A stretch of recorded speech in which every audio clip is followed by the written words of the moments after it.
You know how I woke up this morning? Well, If I did, it would be weird. it would. You're like, yes, Brad. According to my sleep log. Appropriate answer. Actually, how I woke up at 2 a.m. was apparently.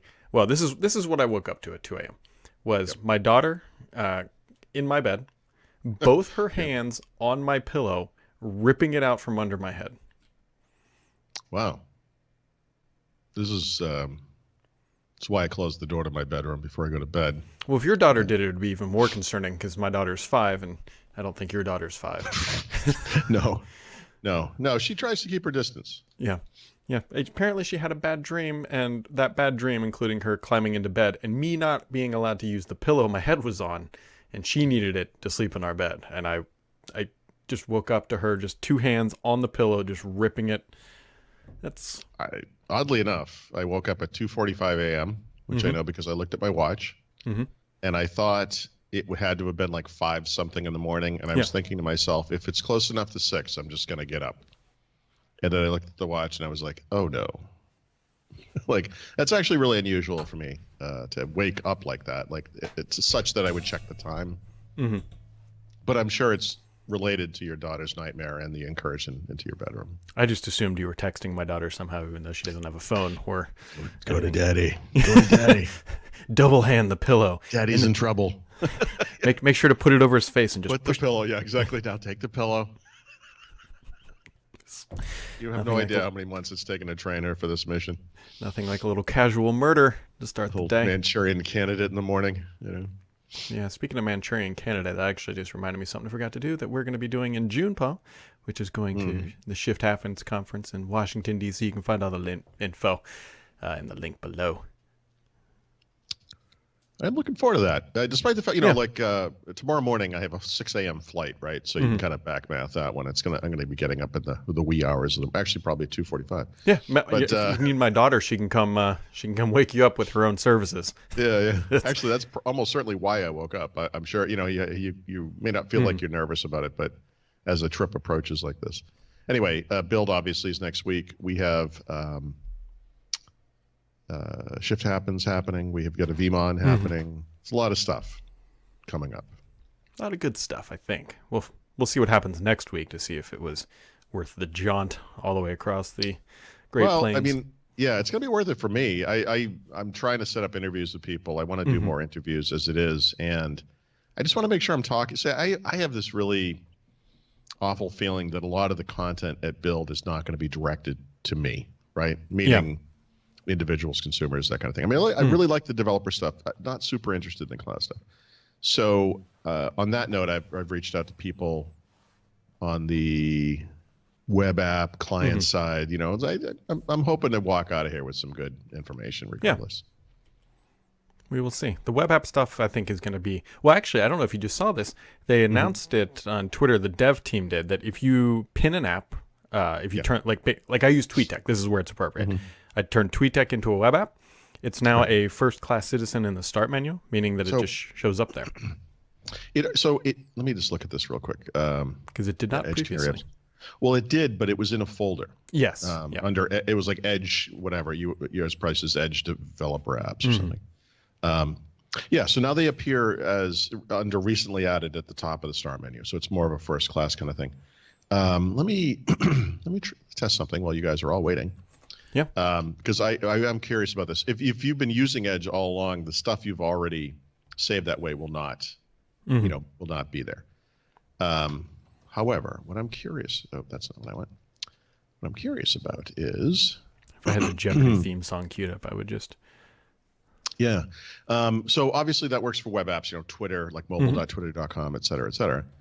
But if you save, so by the way, this also works with any web page, right? So for example, Thurrott.com is not a web app. It's not a PWA, certainly.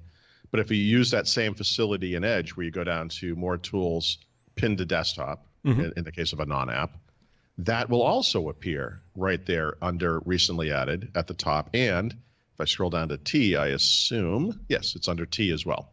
So it's probably, let me go back to Microsoft Edge. Oh, actually, it's under E, of course, right? Why would it be consistent? Yeah, so the old stuff is under Edge Canary apps in my case. The new thing does not go there; it just goes out to the start menu. and it goes up to recently added if you're displaying that. So that's if just a web page. Yeah. You know? That's really nice. It is. The big advantage there too is that you can now just hit. Well, I guess you could before, but it's even a little better now. You can just hit the Windows key and just start typing the name of that web app, and it just shows up real quick in the search. And it will launch in the. Yep. Because that's how I you can launched. configure 90%. it as an app window instead of a browser window. Yep. Pin it to the taskbar if that's what you want to do. It's nice. All sorts of fun stuff. So that was the impetus for something I wrote this morning. Mm-hmm. It's not the only bit of evidence, but I kind of tied it to a bunch of other stuff where I think they're not going to say it this way because Microsoft will never get up in front of an audience and say UWP is dead, and the store kind of doesn't matter anymore. What they will say is something like, we're making UWP technologies available to all Windows developers, and not just for store apps, but for what they're calling non-packaged desktop apps, which is desktop apps. Yeah. That's how you deprecate something, right? In other words, UWP and before it, Metro apps, store apps, whatever you want to call these things, universal apps, were the focus for Windows 10, and now they've basically come to the understanding that consumers don't care about the store, developers don't care about UWP. So they're making all that stuff available to everybody. Yeah.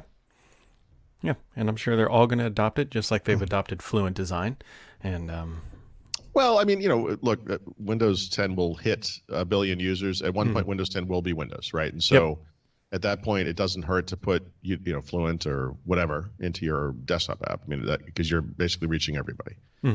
So this is going to help that transition.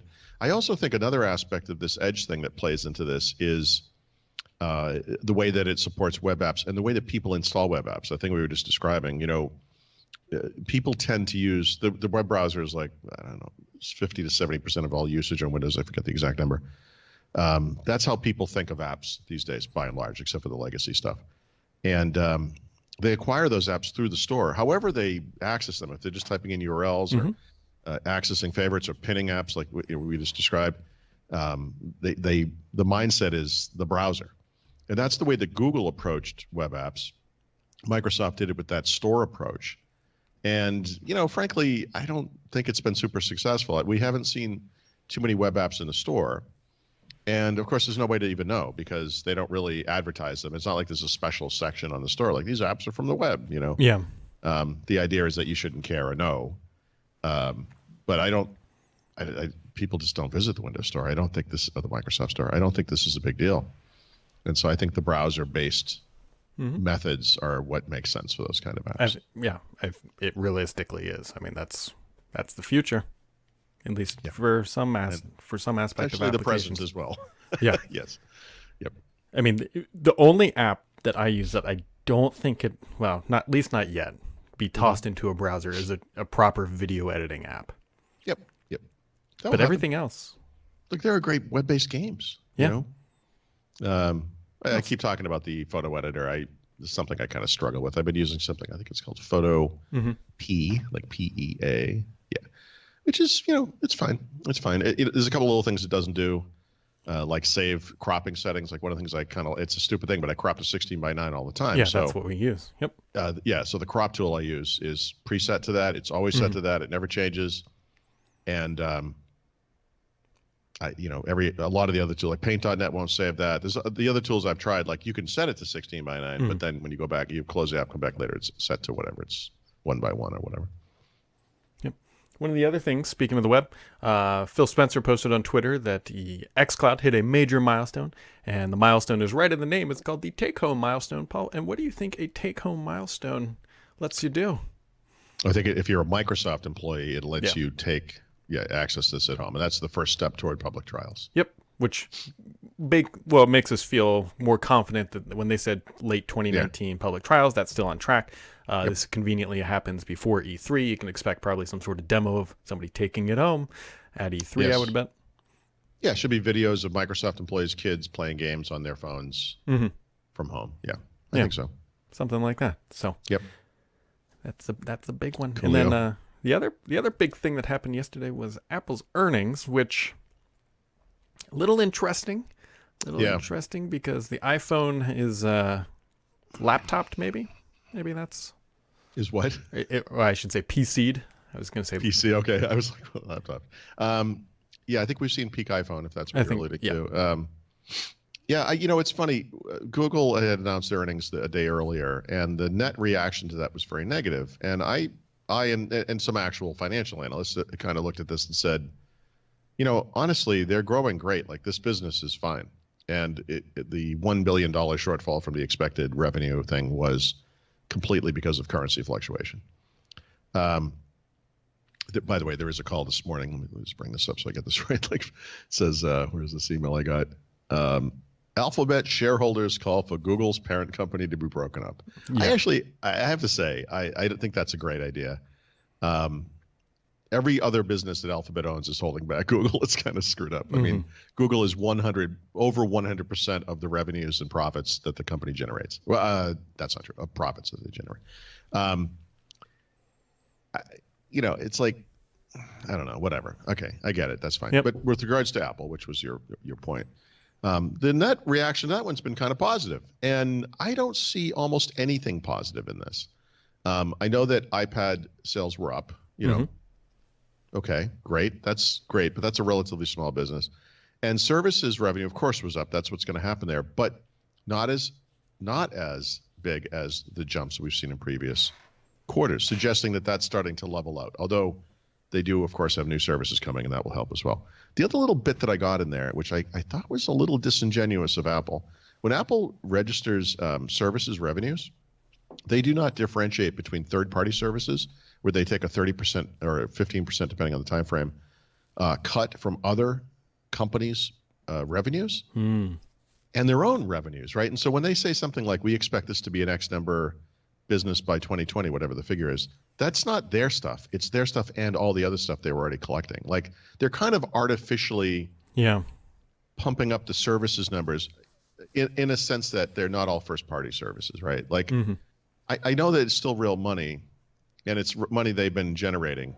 But the thing I keep coming back to is like, this is tied very much to the iPhone being a healthy ecosystem. Yep. Those services don't go up if the iPhone user base goes down.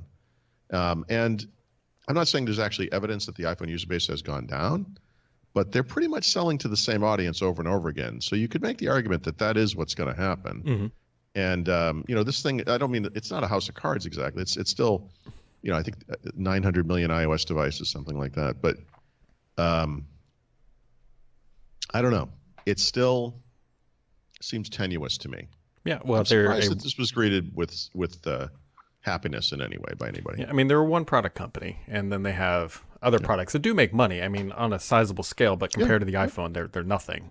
So it's and some of them wouldn't exist without the iPhone, right? So the two businesses that did grow in this quarter, the only two, were wearables and peripherals and services. And both of them are 100% reliant on the iPhone being a thing. Yeah. If the iPhone falls and fails, those things will go away, or will dramatically shrink. And so they're not like big, I've even written something like this, like Tim Cook has found his big new hit or his hit product, right? You can make the argument that wearables are that. I guess today you would make the argument maybe it's services. I've argued that it's really privacy, but he really hasn't found a new product that's a hit on the magnitude of the previous hits that Apple has had, because the new stuff is 100% reliant on that old hit. I don't know. I'm surprised by the reaction to this. Yeah. The only thing I can think of is that Apple, to what we've talked about earlier, has announced several services, which is where they think they're going to grow. And so we're clearly peak iPhone, which is fine. Yep. Apple's going to make a ton of money on the iPhone for many decades to come. And I think, I say that with a caveat, but I think the cliff will occur here is if these services launch this year and they don't generate sizable revenue. I think that's when you'll see Apple, at least their stock price, take a big hit. I mean, Apple iPhone revenues dropped by some huge double-digit number. IDC, it's not only IDC right now. I'm waiting for Gartner, but IDC basically came out and said, Huawei smartphone sales jumped by 50%. They don't sell these things in the United States, at least not through normal channels. That's astonishing. And so, as of this quarter, Huawei sells almost twice as many smartphones as Apple does. That's astonishing. Astonishing. Yep, pum. You got anything else for today? We're probably not doing this tomorrow, are we? Because you're going to be traveling. I will not be available at any point tomorrow. Yeah, unless I guess randomly I am making a connecting flight, I suppose, but it's going to be super. Yeah, it'll be early in the morning. We should be able to do it Friday though, because you'll be at. Yeah, I don't see why not. Richard's, I can plan for that for sure. Richard's casa. Yeah, I'll be unless I'm chained in a dungeon somewhere. Yeah, it should be. Which we would still live stream that. Yeah, of course, exactly. Just a live feed. It's just kind of on, you know. Right. Mm-hmm. So yeah. Awesome. Well, folks, that wraps it up for today. We obviously will not be back tomorrow, but we should be back Friday, and Paul will be on the West Coast, and I will be joining him on Sunday. And have yourselves a wonderful Wednesday.